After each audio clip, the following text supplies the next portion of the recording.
सितंबर 2025 के एंड होते होते लद्दाख में भयंकर उपद्रव और इस घटनाक्रम से जुड़े शख्स सोनम वांगचुक को राजस्थान के जोधपुर जेल में भेजने का प्रोसेस हम सब ने देखा।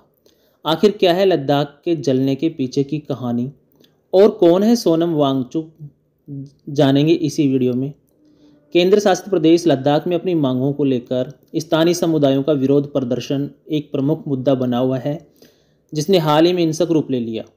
यह आंदोलन मुख्य रूप से दो प्रमुख नागरिक समाज संगठनों लेह अपेक्स बॉडी LAB और कारगिल डेमोक्रेटिक अलायंस KDA द्वारा चलाया जा रहा है। विरोध प्रदर्शन के प्रमुख कारण और मांगे कौन सी हैं, देखते हैं। लद्दाखी लोग जो 2019 में जम्मू और कश्मीर से अलग होकर केंद्र शासित प्रदेश बनने के बाद शुरू में उत्साहित थे, अब बिना विधानमंडल वाले केंद्र शासित प्रदेश के प्रशासन पर नौकरशाही के बढ़ते नियंत्रण से निराश हैं। उनकी मुख्य मांगे हैं: नंबर 1, पूर्ण राज्य का दर्जा, स्टेटहुड फॉर लद्दाख। लद्दाख के लोग चाहते हैं कि उनका क्षेत्र एक पूर्ण राज्य बने ताकि स्थानीय लोग शासन में सक्रिय रूप से भाग ले सकें और अपनी नियति का नियंत्रण अपने हाथों में ले सकें। नंबर 2, संविधान की 6ठी अनुसूची में शामिल करना, इंक्लूजन इन 6th शेड्यूल। यह सबसे महत्वपूर्ण मांगों में से एक है। 6ठी अनुसूची आदिवासी क्षेत्रों को संवैधानिक सुरक्षा प्रदान करती है, जिससे उन्हें अपनी भूमि, संसाधनों, संस्कृति और पहचान की रक्षा के लिए स्वायत्त जिला परिषदों के माध्यम से प्रशासनिक और विधायी शक्तियाँ मिलती हैं। लद्दाख की नाजुक पारिस्थितिकी और अनूठी संस्कृति को बचाने के लिए इसे आवश्यक माना जा रहा है। नंबर 3, रोजगार में आरक्षण। स्थानीय युवाओं में उच्च बेरोजगारी दर एक गंभीर समस्या है। वे चाहते हैं कि सरकारी नौकरियों में स्थानीय लोगों के लिए पर्याप्त आरक्षण सुनिश्चित किया जाए। नंबर 4, लेह और कारगिल के लिए अलग अलग लोकसभा सीटें हों। वर्तमान में लद्दाख की केवल एक लोकसभा सीट है, जिसे प्रदर्शनकारी अपने क्षेत्र के लिए पर्याप्त राजनीतिक प्रतिनिधित्व सुनिश्चित करने के लिए बढ़ाना चाहते हैं। आंदोलन की स्थिति पर नज़र डालते हैं। हिंसक झड़पें। 24 सितंबर 2025 को लेह में एक विरोध प्रदर्शन हिंसक हो गया, जिसमें कथित तौर पर कई लोगों की जान गई और पुलिसकर्मियों सहित कई लोग घायल हुए।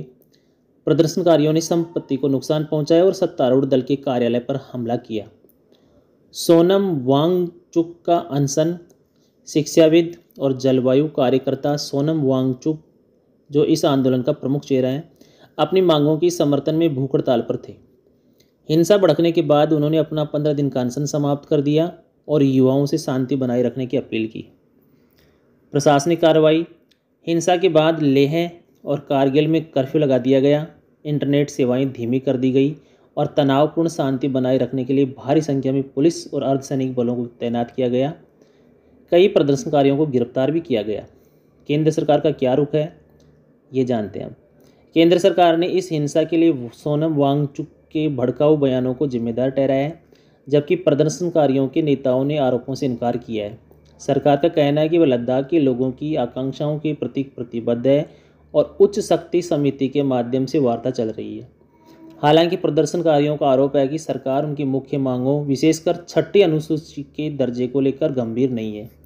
इस आंदोलन के निष्कर्ष को जान लेते हैं। लद्दाख में चल रहा मामला स्थानीय लोगों की लोकतांत्रिक भागीदारी, संवैधानिक सुरक्षा, पर्यावरणीय संरक्षण और रोजगार की मूलभूत चिंताओं को दर्शाता है। यह सीमावर्ती और रणनीतिक रूप से संवेदनशील क्षेत्र में लोगों की आकांक्षाओं और राष्ट्रीय सुरक्षा के बीच संतुलन साधने की केंद्र सरकार के लिए एक बड़ी चुनौती है। तनाव को कम करने और दीर्घकालिक समाधान खोजने के लिए केंद्र सरकार और स्थानीय नेताओं के बीच एक सार्थक और त्वरित संवाद आवश्यक है। अब वीडियो के आगे वाले पार्ट में हम सोनम वांगचुक के बारे में जिक्र करेंगे। आखिर कौन है ये सोनम, चलिए जानते हैं। 2009 में बॉलीवुड में एक फिल्म आई थी जिसका नाम था 3 इडियट्स। इसमें एक कैरेक्टर था फुनसुक वांगड। यह किरदार अभिनेता आमिर खान ने निभाया था, जो अपने इनोवेशन, नई सोच और पर्यावरण के लगाव के लिए खूब मशहूर हुआ। दरअसल यह कैरेक्टर प्रेरित था लद्दाख की शिक्षाविद एवं पर्यावरणविद सोनम वांगचुक से, जो ठीक उसी तरह इनोवेशन, पर्यावरण और शिक्षा में सुधार के लिए किए गए अपने कामों को लेकर जाने जाते हैं। फिलहाल सोनम वांगचुक चर्चा में है क्योंकि उनके नेतृत्व में लेह में लंबे समय से लद्दाख को पूर्ण राज्य का दर्जा देने का आंदोलन चल रहा था, जो बुधवार सितंबर के अंत में हिंसक हो गया। प्रकृति और पर्यावरण में गहरी रुचि रखने वाले सोनम वांगचुक बेहद साधारण जीवनशैली अपनाते हैं। उन्होंने अपने घर को बनाने में स्थानीय मिट्टी, पत्थर और लकड़ी का इस्तेमाल किया है ताकि निर्माण की लागत कम हो सके और पर्यावरण पर न्यूनतम असर हो। उन्होंने अपने घर पर सोलर हीटिंग सिस्टम और इंसुलेटेड मिट्टी पत्थर का इस तरह उपयोग किया है कि -30 डिग्री सेल्सियस में भी उनका घर गर्म बना रहता है। और उन्होंने घर के बगीचे को यही छोटे वर्कशॉप, सौर ऊर्जा और वाटर मैनेजमेंट के प्रोजेक्ट को लाइव डेमो के रूप में दिखाने के तौर पर विकसित कर रखा है। एक साक्षात्कार में सोनम वांगचुक बताते हैं कि बचपन में अन्य भाषाओं की जानकारी न होने के कारण बाद में उन्हें विभिन्न भाषाएं सीखने का जुनून हो गया और उन्होंने 9 भाषाएं सीख ली जिन्हें अच्छी तरह समझ और बोल सकते हैं। सोनम वांगचुक का जन्म 1 सितंबर 1966 को लेह में हुआ था, लद्दाख के। इन्होंने NIT श्रीनगर से इंजीनियरिंग में डिग्री प्राप्त की है। इनके पिता राजनेता थे, राज्य सरकार में मंत्री भी रहे हैं। सोनम वांगचुक लद्दाख के उले टोकपो गांव में वांग्याल और तेजरिंग वांगमो के घर में इनका जन्म हुआ। पिता सोनम वांग्याल राजनेता थे जो बाद में राज्य सरकार के मंत्री भी रहे। सोनम के जन्म के समय गांव में कोई स्कूल नहीं था। ऐसे में 9 साल की उम्र तक माँ ने लद्दाखी भाषा में सिखाया पढ़ाया। बाद में NIT श्रीनगर से इन्होंने इंजीनियरिंग की। इनकी पत्नी का नाम गीतांजलि जे आंगमो है।